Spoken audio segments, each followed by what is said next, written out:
Selamat pagi anak-anak kelas 11. Pada pertemuan hari ini masih dengan saya Budi, kita akan melanjutkan materi minggu lalu yaitu struktur teks ceramah. Nah, tentunya kalian masih ingat apa itu teks ceramah ya anak-anak. Nah, sekarang kita bahas strukturnya atau bagian-bagiannya ya.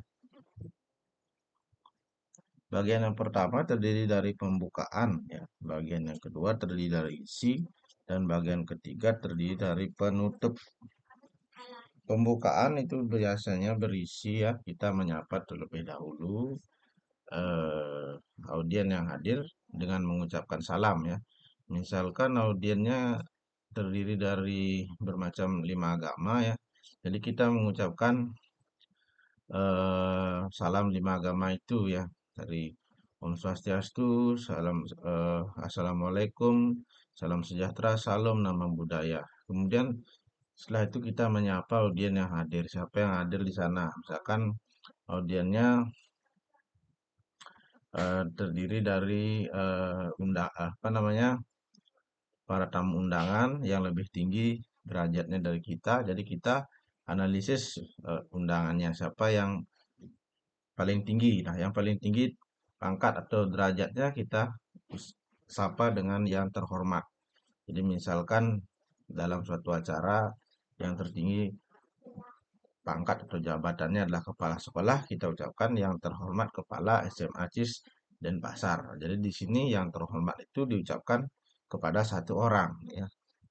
Kemudian di bawahnya itu baru yang kami hormati guru-guru SMA CIS dan Pasar, serta teman-teman yang saya banggakan. Nah, itu bagian pembukaan.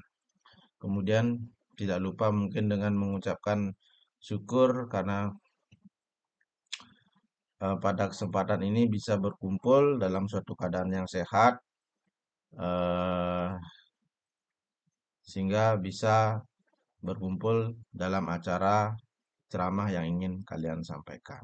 Kemudian yang kedua adalah bagian isi. Bagian isi di sini sudah mulai menyampaikan topik yang akan dibicarakan ya. Nah, kita sampaikan mulai dari latar belakang, kenapa kita memilih topik tersebut, kemudian permasalahannya, kemudian pendapat, disertai argumen dan solusi yang kita tawarkan ya. Nah, yang terakhir itu adalah bagian penutup. Ya, bagian penutup di sini berisi rangkuman atau simpulan dari semua yang kita sampaikan dalam ceramah ya. Nah, jadi seperti itu. Nah, kaidah-kaidah kebahasaan teks ceramah itu yang pertama adalah kalimat imperatif ya. Jadi kalimat imperatif, apa yang dimaksud dengan kalimat imperatif? Kalimat imperatif adalah kalimat yang berisi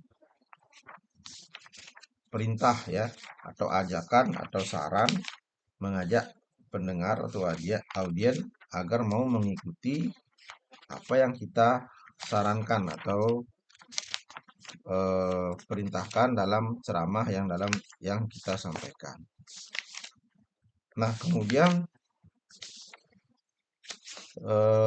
setelah kalimat imperatif, unsur kebahasaan yang kedua adalah kata ganti. Nah, kata ganti di sini maksudnya adalah kata ganti, artinya kata ganti orang ya.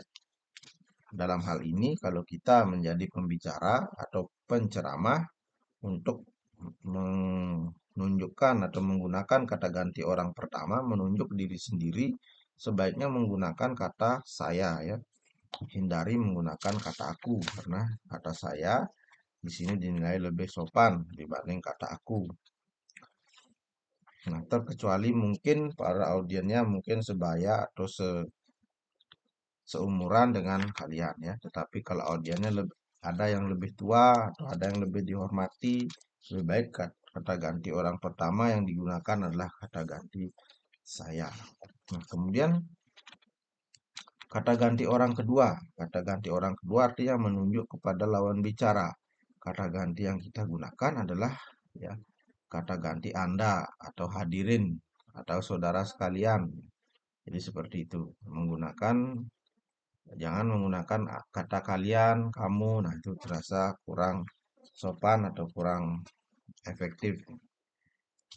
Nah, lalu kita menggunakan kata-kata teknis atau istilah ya.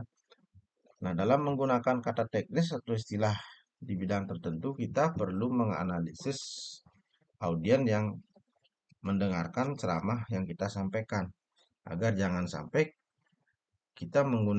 maksud kita menggunakan kata teknis atau istilah yang keren agar lebih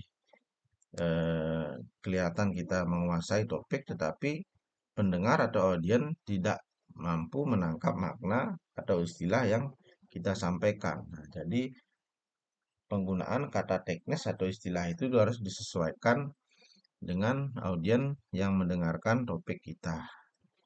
Misalkan audiennya adalah orang dari pendidikan tinggi, kemudian kelas menengah sosial yang tinggi, jadi tidak ada salahnya kita menggunakan kata-kata teknis atau istilah.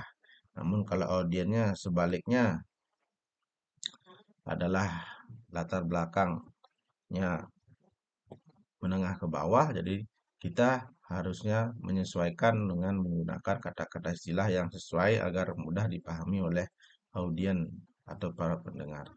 Nah, kemudian kita juga di sana menggunakan kata kerja mental ya. Kata kerja mental di sini artinya kata kerja yang yang apa namanya ada dalam pikiran atau tidak bisa kita lihat ya. Jadi misalnya kita mengatakan memikirkan, mengharapkan ya. Nah, itu adalah salah satu contoh kata kerja mental ya. Jadi kata kerja yang tidak bisa dilihat secara fisik tapi ada dalam pikiran atau eh, perasaan seseorang.